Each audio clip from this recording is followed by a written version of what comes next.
Is that likely? Well, I was very interested watching the First Minister's conference at lunchtime today. She said very clearly to whoever asked her that she wasn't going to be drawn into a conversation about a referendum because she was there to discuss COVID. However, she went on to say that it would be a matter for her as the First Minister and for the Cabinet and not for anybody else, which sounded to me like a bit of a slap in the wrist to Ian Blackford.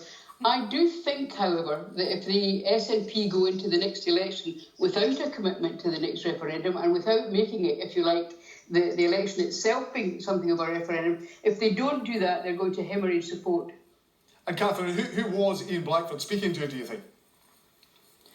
Yeah, well, so it doesn't seem to me that this was like a particular strategy from Ian Blackford. I think senior figures like Ian Blackford, they get asked again and again and again from the more impatient wing of the SNP, name a date, because the sort of stock response has been, well, we want an independence referendum as soon as possible. And I think, perhaps he's been speaking at some sort of independence rally or something like that, and he's been pushed and pushed and pushed, and he's gone 2021. I'm not entirely sure that is helpful. I do think he maybe did get slightly slapped on the wrist, as Ruth says, by the First Minister today. And Andy... Except that...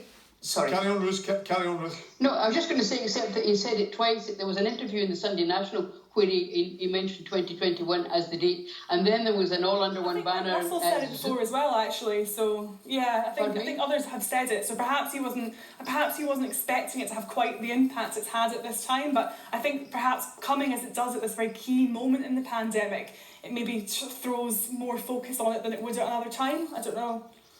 And Andy, realistically, when could an independence referendum be held, bearing in mind we're in the midst of a pandemic?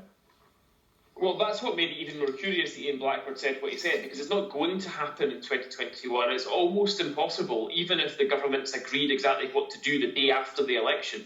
The Electoral Commission process that has to become involved in something like this makes it really very difficult to even have it in 2021 at all from a process perspective. I think what you might see is that during 2021, the two governments will negotiate the type of referendum, the franchise, the terms and so on, and perhaps set a date at some point in 2022. So I think that by the end of 2021, we might know when it's going to be.